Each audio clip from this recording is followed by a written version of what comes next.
So about a year ago, we first got the official announcement that Hugh Jackman was going to suit up one more time as Wolverine, aka Logan, in the upcoming film Deadpool 3. We've been waiting on Deadpool 3 for quite a while as well. The last film that we got was in 2018. Ryan Reynolds has become a very busy man. He has a lot of side gigs, he produces a hmm lot, he also has starred in a number of films, and so it's taken a while to get to the release of Deadpool 3, but I remember about a year ago when we found out about Hugh Jackman coming back, the world was just so enthusiastic and excited to know that we were finally going to get this long awaited team up between these two characters. Of course, they were initially on screen together in the original X-Men Origins Wolverine film, but not to the satisfaction of anybody, I would say, in terms of their appearance and the delivery of those two characters. Now, knowing that both characters have had the opportunity to sort of redeem themselves with two incredible Deadpool films, also the great send off for the character of Logan in that movie back in 2017. It feels like a dream opportunity to have Hugh Jackman and Ryan Reynolds come back. And the movie also recently just got pushed up. It was initially going to come out in the fall of 2014, but because hmm Disney and Marvel has shifted around some things, the movie will now be landing May of 2024. And so we're going to get it a little bit sooner than expected. But ahead of that, we know that they're currently filming, and there's just a ton of information that's dropping about this movie. There's confirmed things, there's unconfirmed things. I think we just have to take some time to sort of level set, address all the things that are out there right now. And so I hmm will say this, if you don't want to know anything about Deadpool 3, you should probably fast forward in this conversation just because some of these things that we address and talk about may actually turn out to be true. So if you don't want to have any insight into the plot details, potential characters that might appear in Deadpool 3, you should go ahead and fast forward to our Secret Invasion review. But I first and foremost want to start off with this, and that's the official photo that dropped earlier this week, showcasing both Ryan Reynolds suiting up as Deadpool, but even more importantly, seeing Hugh Jackman finally, after 23 years, suit up in the classic yellow and blue Wolverine costume that I think all fans all across the world have been waiting for such a long time now. It's been teased so many times. Even Hugh Jackman himself has said that he's wanted to wear the outfit, but we've just never gotten the opportunity to see him in that classic yellow and blue. But finally, they decided to drop a photo online to showcase that he does indeed put on that costume. Also, likely to get ahead of a lot of the footage that would leak just mere minutes after Right. that photo came out. So they knew they were going to film outside, so they wanted to get ahead of it. But what do you think about it, man? What do you think about the look of Hugh Jackman, just him being in that yellow and blue costume? And then also, if you want to talk about some of those other pieces of footage that dropped shortly thereafter that might reveal some insights into the plot, what were your thoughts about all that stuff? Man, shout out to Marvel, I think, for saying we got to do something different now that we have this iteration of Wolverine, now that we have brought over Hugh Jackman out of the Foxverse, whatever the heck you want to call it. They said, let's do something different. And that meant putting Wolverine in his original costume. I think it's a simple choice, but effective choice. It makes sense. It's something we have yet to see. It keeps it fresh. And boy, I can't wait to see it on the big screen, man, because it's just the iconic look of Wolverine. It's crazy that we're this long since freaking X1 in all the movies coming after that, the Wolverine, X-Men Origins, Logan, all of these Wolverine stories without getting the original Wolverine costume. And I think I love the direction again, not only for what Marvel's doing here, but I think what it means for other mutants coming in the future too, right? Because when X-Men is introduced, everybody's costumes are kind of muted, right? We get the more down to earth look for these costumes, and to me, this is a good indicator that we about to get all the craziness from the X-Men comics in terms of costumes that we used to get back in the day, man, with the cartoons and again comics. It just feels good and looks good and nostalgic. And I think every fan agrees, and we're all excited to see that costume, man. And I think him being next to Deadpool at the same time, knowing the R rating is coming, all of that, it's a good feel and indication in direction for this film, man. And so I really can't wait to see what it looks like on the big screen and how everything goes down.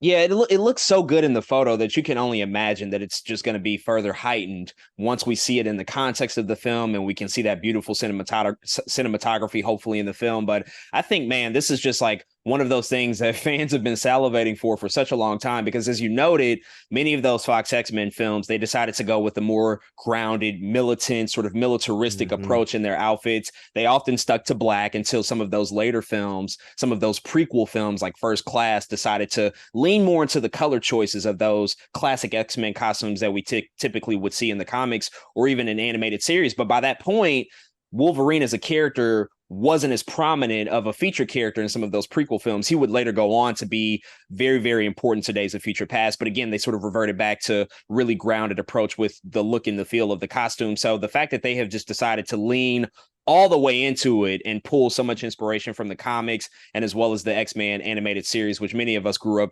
watching and loving, it's a beautiful thing to see. And I think it also just points to the fact that Marvel Studios loves to lean into stuff like that. We've seen homages to comics accurate costumes before, where they're sort of played for laughs and done so in a bit more of a silly approach. I'm thinking about Captain America's costume in the first Avenger, where you just see like the faithful adaptation of what his costume would look like in real life. He looks like a clown. It doesn't really work, but they do it in a way to just like pay tribute. Like, we know what that costume looks like, but we're going to do something a little bit more realistic. But here they were able, I think, to manage that perfect balance of something that feels very comic booky, but also still feels like it works in the real world, especially as he's standing next to Deadpool.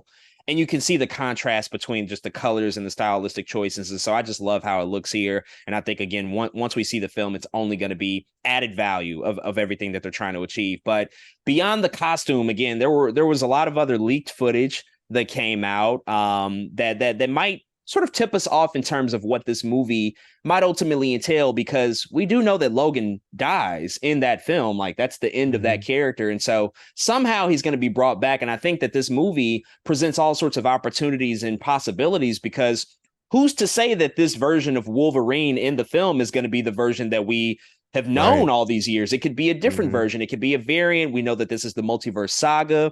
And so I want to start to like shift direction and talk about some of those rumors that are swirling out there about the actual plot of this movie. And so a couple of days ago, there's a Twitter account called Marvel Updates. They tweeted something, and it was almost sort of co-signed in a very interesting way. I'll read the tweet. It said, quote, "In Deadpool 3, Deadpool will use Cable's time travel machine to save Wolverine before his death in 2029, and they end up lost in the multiverse being pursued by Mobius," end quote.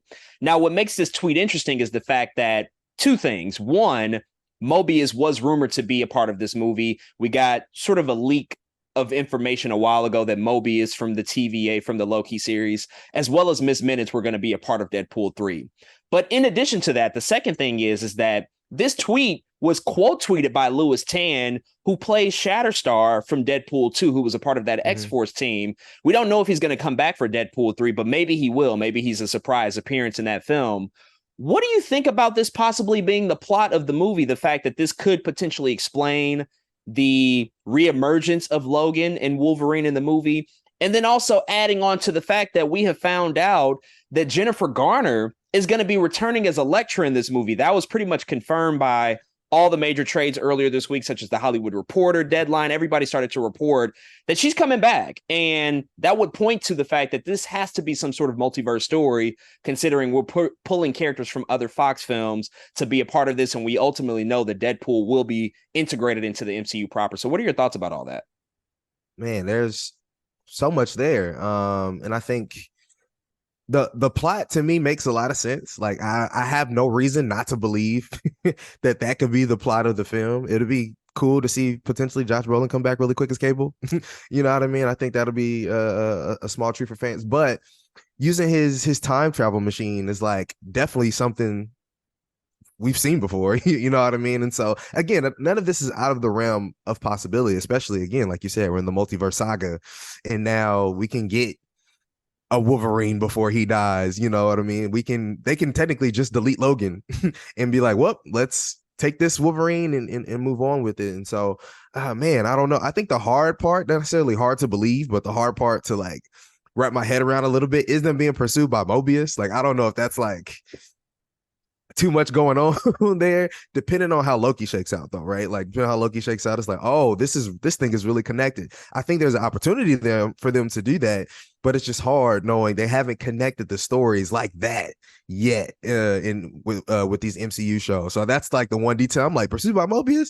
I don't know. We'll have to, that the jury's out on that one for me.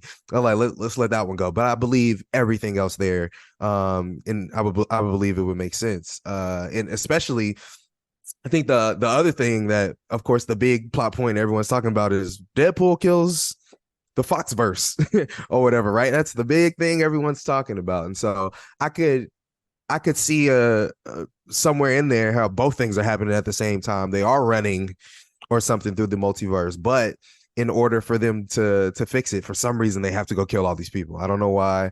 I don't know that plot point, but I do feel like that could happen in Deadpool Wolverine. Like, bet, let's go do this thing in order to keep ourselves alive at the same time. I could see it. Jennifer Garner as Elektra. Whoa, what year is this? What year is this? We got Tobey Maguire, Andrew Garfield, Jennifer Garner. Who am I? Bro, everybody's just coming back. It's ridiculous. Freaking Michael Keaton, Batman. I don't know what's happening, but it seems like everyone's coming back. So Jennifer Garner coming back is still a freaking really big surprise. But after you look at the landscape of what's going on, I can't be like too surprised. You know what I mean? So I think it'll be cool to see her as Elektra. It'll be different though, because we do have like the Netflixy Elektra, and that's the one thing I think my mind will constantly be like, dang, but what about the Netflix Elektra? What's going on over there? Is she gonna die too? But she's not part of that. That makes me think the Foxverse stuff is real, because why wouldn't they get that Elektra and not this Elektra? It's like, oh, okay, Jennifer Gardner's back. So I think it's cool, man. I think everything makes sense. I can't argue against anything, but I guess we'll have to see when it happens on the big screen.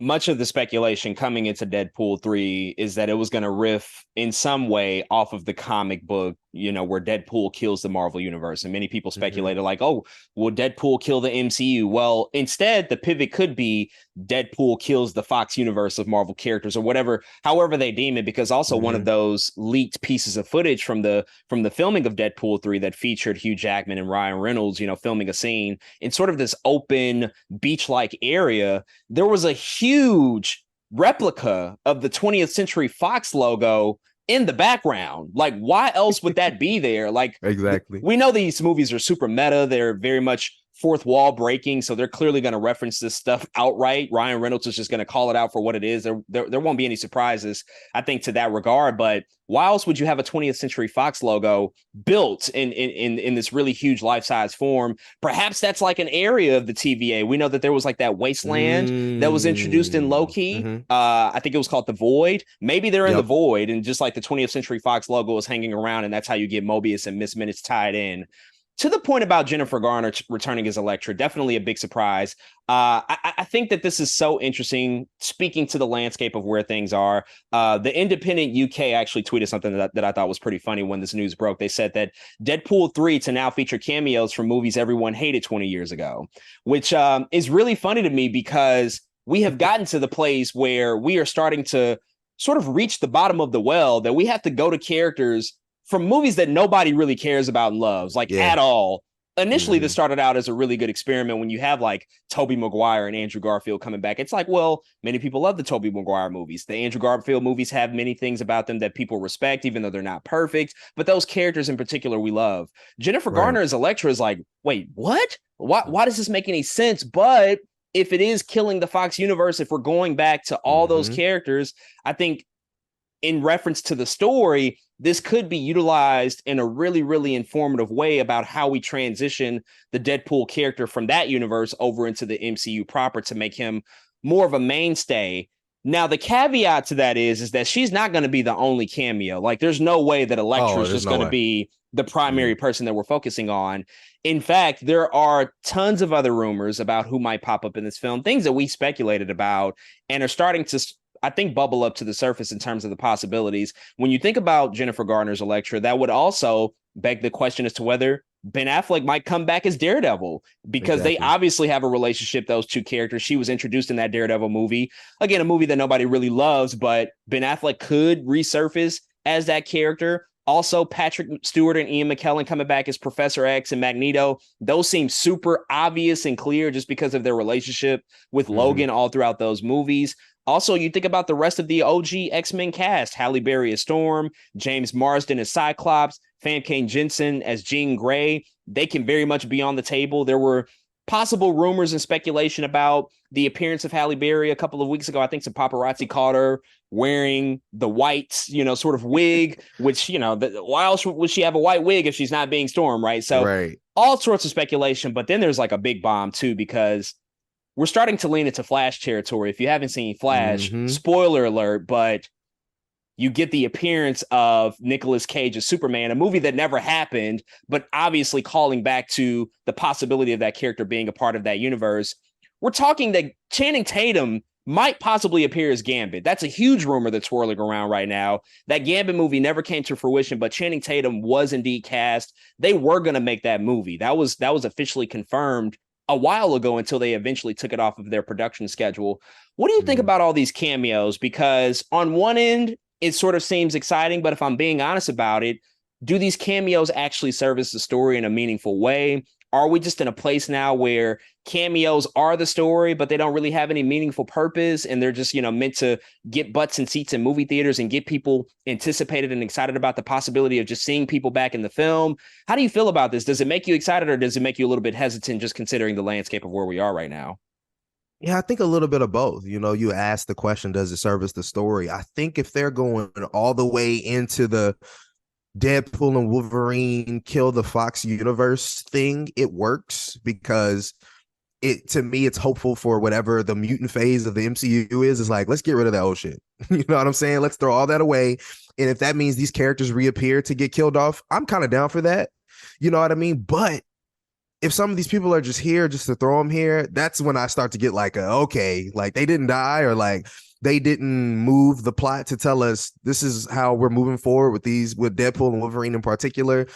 That's when it does get a little bit mixy for me. That's when it does get a little bit, we can't bring back Patrick Stewart and Ian McKellen for nothing. You know what I mean? Like these are OGs. We can't just have them in the movie. You know what I mean? They need to be there for a reason. And so I think it just depends, man. It really depends on what happens. And I am of both minds. I am scared of all these cameos popping up. And I am starting to get, I think, a little bit exhausted too, like you said, of just cameos being a thing, and what I will say is I think we're getting to the point of where, like, since we're scraping the bottom of the barrel with people like Jennifer Garner as Elektra, I will say there's only so much more we can do in terms of these, like, there's not that many people you can cameo anymore, right? And so I once it's over, it's like, good. All you can do is new stuff. Like, good, that's done with. And so I'm kind of okay with that too. It's like, go ahead and do it, get it out your system, because then what you gonna do when there's nothing left? You know what I mean? And so I think I think if that happens too, that is something kind of to look forward to. We did all the cameos, now let's do the new shit. And so yeah, I think it depends, man. It's hard to tell. It really is.